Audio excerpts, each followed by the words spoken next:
Hi there. These comments are for a student who completed a free TOEFL speaking evaluation over at my website at otconlinetoeflcourse.com.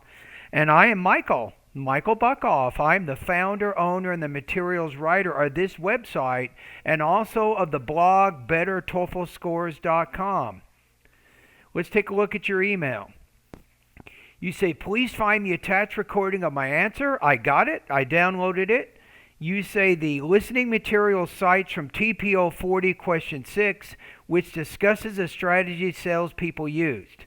My target score is 27 in speaking or as high as possible since I want to become a TOEFL teacher. I found the evaluation you posted on YouTube is quite helpful for me.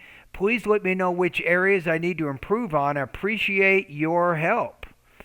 All right, well, let's get started.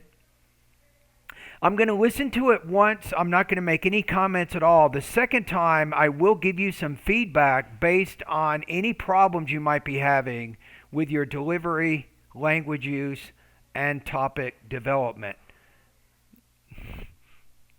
And let me get the... Okay, I have the integrated speaking rubrics here.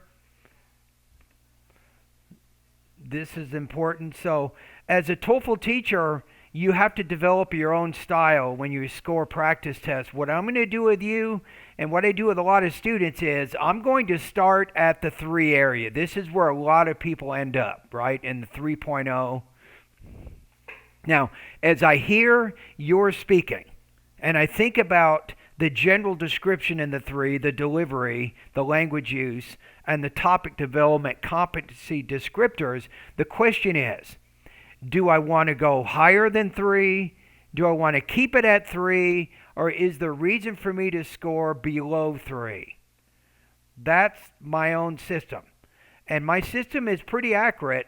Many of my students, they take the TOEFL exam after they get their evaluation. They let me know how they did, and that helps to calibrate me, keeps me pretty focused on students. But my main thing is I'm going to basically grade your speaking proficiency overall. How effective are you as a speaker of English? All right, here we go. Good luck. The professor talks about how salespeople could effectively address customers' concern so as to achieve their target. The first one is try to point out some special selling point that actually outweigh the concern. Let's say a customer is going to buy the portable computer and the computer is quite expensive. So the salesperson could say the computer run very fastly, and by using the computer, they can effectively process their task and save some times. And the other point is try to demonstrate the feature in front of the customer, like the customer cast out on whether the computer is portable enough. So the salesperson could unplug and put the computer into the carrying cases, so to demonstrate effectively about the advanced feature of the product. You're not 27 yet. I can tell you that right now. So let's take a look at the rubric. The one thing I'm noticing in language use midway during the response, you are using what I call declarative sentence styles. The speaker claims blah, blah, blah, or consumers or students should blah, blah, blah. But then all of a sudden you shifted into that imperative sentence style. You started using direct kind of sentences there without subjects, and that I consider a sentence shift. So that's a language use issue you have. I think delivery... There's some significant issues. There's some problems with your intelligibility in terms of your pronunciation of certain words and the syllables in those words. And it does make it a little bit hard sometimes to understand what you're saying. Your score here, yeah, I'm keeping it at 3. I'm not going much higher than 3. I'm going to say you're probably around 22 to 24 points. That would be my estimate right now. It's going to take some time and some practice. I believe you can get to 30. It might take you a couple of months, but you have to clean up a little bit of what you do when you speak English and when you're doing these practice tests. And I think there's a good shot you could get 29 or 30 points. I just had one of my students Just last week, you might have seen the YouTube video I posted. She got 29 out of 30 on the speaking section. When I compare you to her, you're not that good yet. Okay, let's listen to it one more time. Here we go. The professor talks about how sales. Good. So the professor talks about, now you should use or refer to that professor at least 4 or 5 times during the response to keep everything framed as a summary. So in addition, the professor notes, or blah, blah, blah, argues the professor, and blah, blah, blah, blah, concludes the speaker in the lecture. You should do that maybe 4 or 5 times. I don't think you're doing that enough. You did do it in the beginning to acknowledge, I think, the lecture, which is a good strategy, but you need to keep with more of those voice markers. People could effectively address customers' concern so as to achieve their target. The professor talks about how salespeople could effectively address customers' concern. Okay, so everything's about salespeople, workers. So you need to keep it framed at that third person, either singular or that third person plural point of view, right? That's what you want to do. So as to achieve their target. The first one is try. You want to say, so as to achieve their target. A little bit of trouble with your blending right there with that thought group. To point out some special selling point that actually outweigh the concern. Let's say, and this is where you start running into trouble. Let's say. Who is saying? No. The professor outlines or illustrates, or the speaker claims.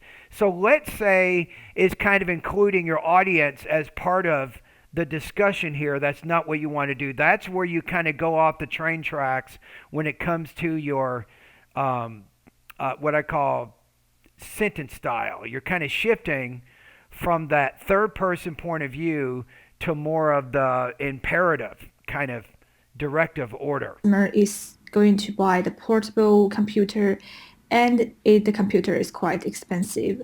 So the salesperson could say the computer run very fastly, and by using the computer, let's go back to what you just said there. Hold on. And customer is going to buy the portable computer, and the computer is quite expensive. So the salesperson could say the computer run very fastly, and I don't know. I'm having trouble with your grammar. It's fast, not fastly. Fast is one of those.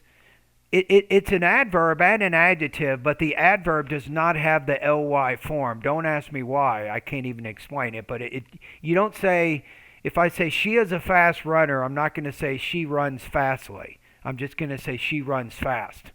So that whole area right there, between about 25 to 28 seconds, you had some problems with your language use in terms of expressing your ideas. By using the computer, they can effectively. Okay, let's listen to what you just said there. Hold on. Would say the computer run very fastly, and by using the computer, they can No, by using the computer. So with a preposition, you want to put a gerund after that, not the base form. You don't say by use, blah, blah, blah. It's by using the computers, students can blah, blah, blah. Effectively process their task and save some times. And the other point. No, they can save some time, not times. So time is one of those, it's a count and it's an uncount noun. It's actually both. So you want to make sure that you understand the difference between how many times have I told you not to chew gum in class is different from, do you know how much time we have before we finish the Toefl exam?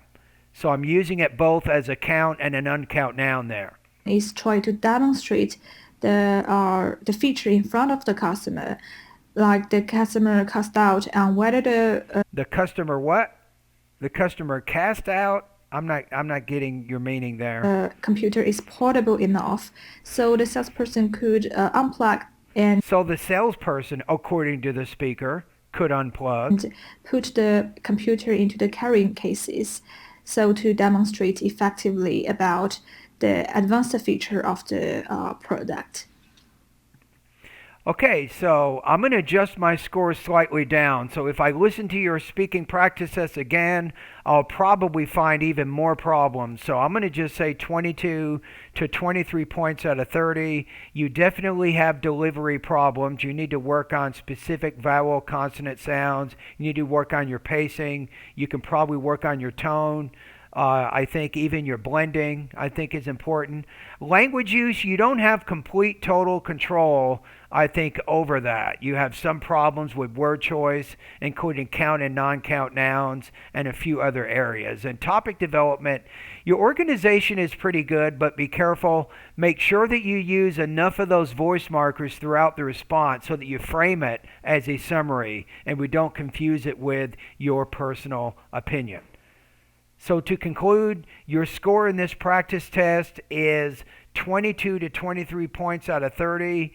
I think I can help you if you're on a tight budget. My recommendation for you is quite simple. I can definitely help you get to 29 or 30. Here's how you're going to do it. Go to onlinetoeflcourse.com, right? That's the first thing you want to do. And then scroll down and find the TOEFL Speaking Bootcamp course, right? Click on that. It's only $45 a month. You pay more money when you gas up your car than you do for buying this course, believe me. So it's inexpensive. You can start doing practice tests. You can send me TPO or whatever else you want to send it on the internet, and I will give you feedback on that. And you'll have complete access to all of my lessons in my online TOEFL course, right? So you'll be really set in terms of your study plan, your practice, your feedback, all of that. The second thing I recommend is to get 29 or 30 is not an easy deal, right? You want to get higher than 27. It's going to take some work, right? So I recommend maybe one. I'm scheduling TOEFL private lessons on Fridays right now. I recommend one private lesson per week. And during that lesson, you can ask me any questions that you might have about the practice you've done during the week. And especially on Fridays, I'd like to give you some accent reduction practice to get your pronunciation much, much higher than it is right now. My TOEFL private lessons are not too expensive. You can learn more about them. You want to go over to bettertoeflscores.com. And once you get there, you'll see right at the top, you'll see a tab that says TOEFL Private Lessons, and you can learn more about that. So I think that is the plan for you. You should be completing about 4 or 5 speaking practice tests per week. I'll be scoring those by email. Then you can meet with me once on Fridays, and we can have a private lesson for an hour. We'll do that face-to-face, kind of like I'm doing right now. All right, so good luck to you. And if you can do me a favor, tell other people about my services. I'd be really appreciative to that. I just gave you free feedback here. I'm not charging you any money at all. And then anybody at YouTube, if you guys are watching this, please support my website, support my international students. You can do this. You can subscribe to my YouTube channel. You can like the video and then share this video in your social media.